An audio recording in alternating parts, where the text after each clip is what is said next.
Hello, everyone. Good afternoon. Hope you're all having a fantastic day so far. And it can only get better from here because calculus, right? All right. Today we're going to be talking about the derivative of a to the x and e to the x. These are your exponential functions. A is going to be just some number, and e is the number e, which is given in the box right here. E is defined as k approaches positive infinity of 1 plus 1 over k to the k power. You get 2.71828182845 blah blah blah blah blah. And we represent that letter or that number as e. Again, kind of like pi, it's irrational, so it's going to go on forever.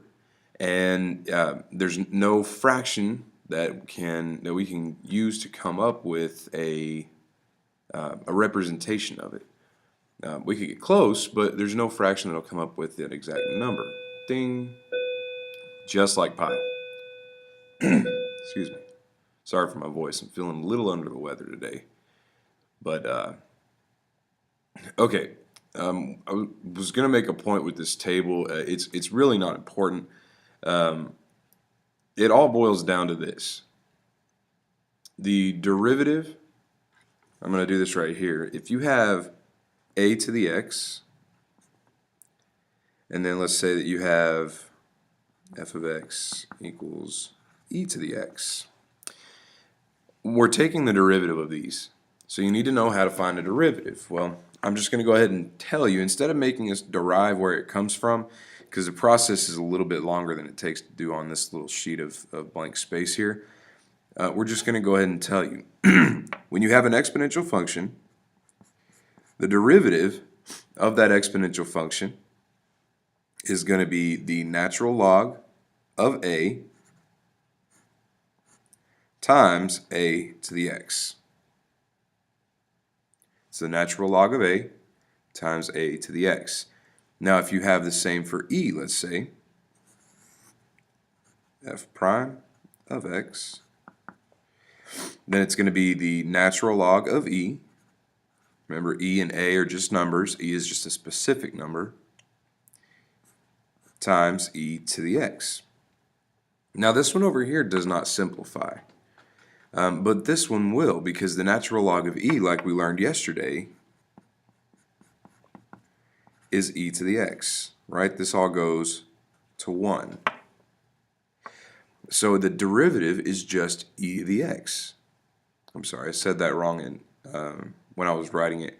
The natural log of e goes to 1, which leaves us with e to the x. So the derivative of e to the x is e to the x. And that's one of the reasons why we like e to the x, because it's easy to take a derivative of. It's just itself. Now we'll talk about what that means here in just a second. But just an example of this one over here. Let's say that f of x was 2 to the power of x. Then the derivative of that, f prime of x, is going to be the natural log of 2 times 2 to the power of x. And these are derivative rules that you simply just have to remember. This is stuff you have to commit to memory. Okay? Now, that being said, let's go to the bottom here. Let's talk about what all this means. What does it all mean? We have the derivative of a to the x is the natural log of a times a to the x. And then the derivative of a to the u. Now let's say instead of just x we have a function up here like x plus 2 or x squared or anything else up in this exponent here. The process is still the same. It's still the natural log of a times a to the u, just like it would be over here. The only difference is now we have to take in the derivative of u. So just like a couple of days ago when we first started using u, we're going to take into effect the derivative of that u. All right, so we've already taken the derivative of that exponent. We're going to multiply it out here. Okay, and then the derivative of e to the x is just e to the x. Now what that means is that the slope of the graph of e to the x at a point, x comma e to the x, is equal to its y-coordinate value of that point. So if you go back to the notes from yesterday when we graphed e to the x, the slope at any given x value is the y value at that coordinate. So I just think that's pretty cool. And then the derivative of e to the u is e to the u du dx. So again, e to the u is just e to the u, but since we have a u, we'll have to take into account that derivative as well. And remember, u is just a placeholder for an equation, kind of like a is just a placeholder for a number up here. U is a placeholder for an expression like x plus 2, x squared plus 2, x minus 3, all that jazz. Okay, so let's actually get into some practice with these because, again, the explanation honestly is a little bit more difficult than the practice. Practice, once you start using it, stuff flies by. So for number 1, we've got 2 times 3 to the x. Now I want you to avoid a common mistake here. This is not 6 to the x. No. You know from order of operations that exponents always come before multiplication, so this is 2 times 3 to the x. So let's take a derivative here. F prime of x is going to be, now for this one, 2 is a multiplier, so it's just going to stay there, right? Nothing happening with that. Times, and what's the derivative of this guy, of 3 to the x? This is kind of like a product rule, but the second half of the product rule is going to be 0 since you're taking the derivative of the first. So you've got first times the derivative of the second, which is 3 to the x. The derivative of that, as we said from the front, natural log of 3 times 3 to the power of x. All right? And then we would do, I'm going to write this up here, we would do plus the first, which is 3 to the x times the derivative of the second, but that's going to be 0, so I'm just going to leave all that off. Okay, that's why the coefficients in front really don't change the derivative at all. And then plus, same thing here, we've got 5 times e to the x. Well, that's 5. The derivative of e to the x is e to the x. Well, that's easy. Now you can simplify this up a little bit if you want to combine these two things right here. And you can actually say it's 2 ln of 3 times 3 to the x plus 5e to the x. But at this point, it's just a matter of cleaning up, really. It's not changing anything from our answer. It's just a matter of cleaning up. I'm just joining up these two multiplications instead of having one outside on its own. But again, it really doesn't matter because it's not changing our derivative at all. All right? So let's go to the next one here. Y is equal to e to the tangent of x. E to the tangent of x. So since they gave me y, I'm going to use dy dx, right, for my derivative is equal to, now this is e to the u, right? So I'm going to come over here. U is tangent of x.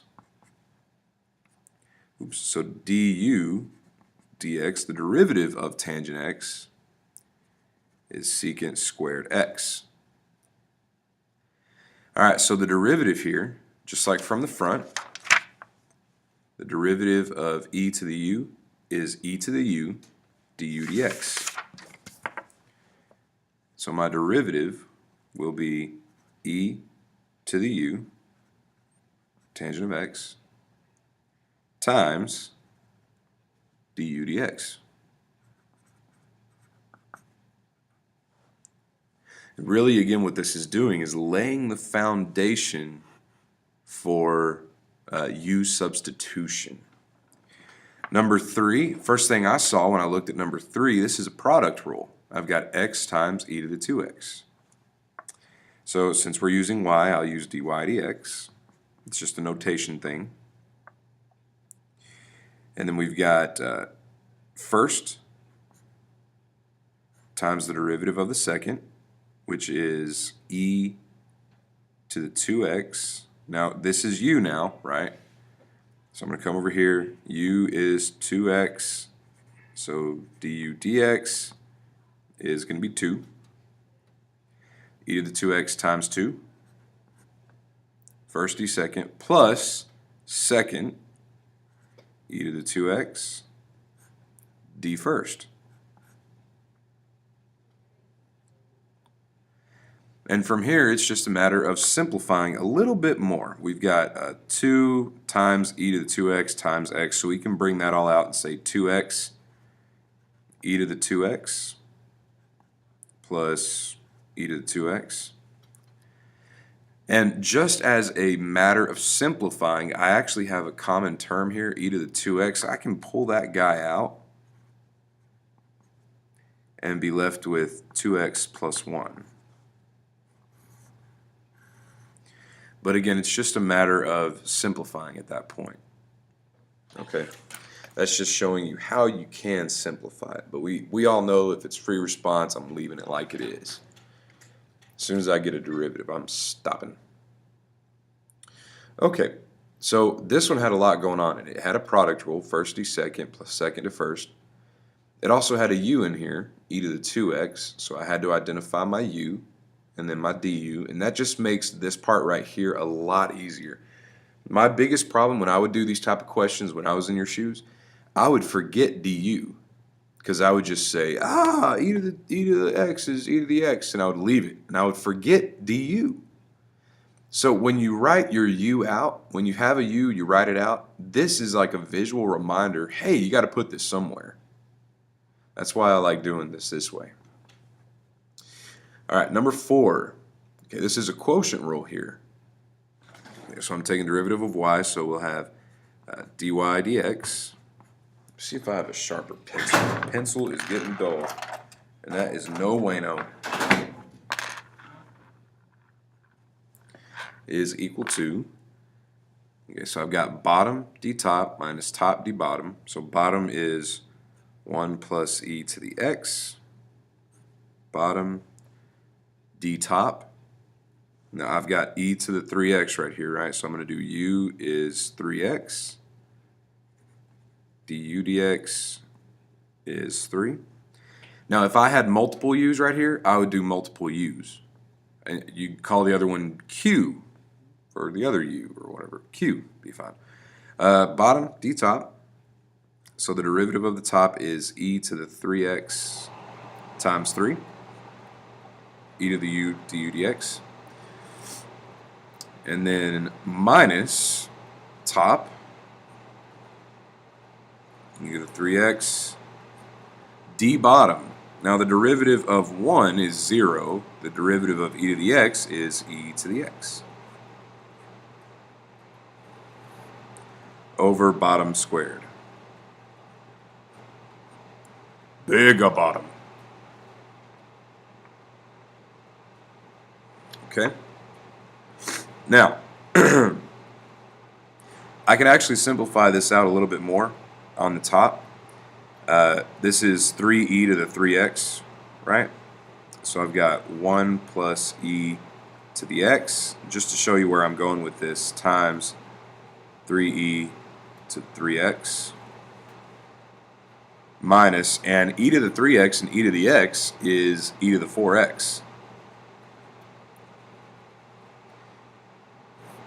over 1 plus e to the x squared.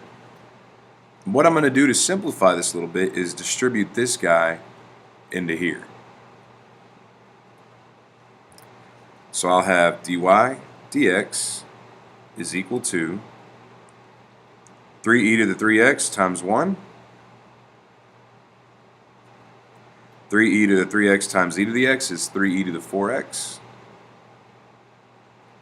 plus 3e to the 4x, minus e to the 4x from here, all over 1 plus e to the x squared. I'll leave that alone. And then you've got e to the 4x and e to the 4x. You got 4 of them minus 1 of them. So this will be 3e to the 3x right here,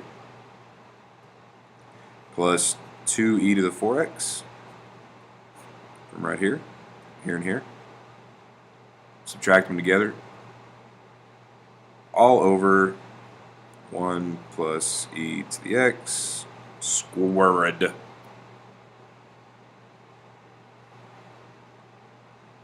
Alright, one more.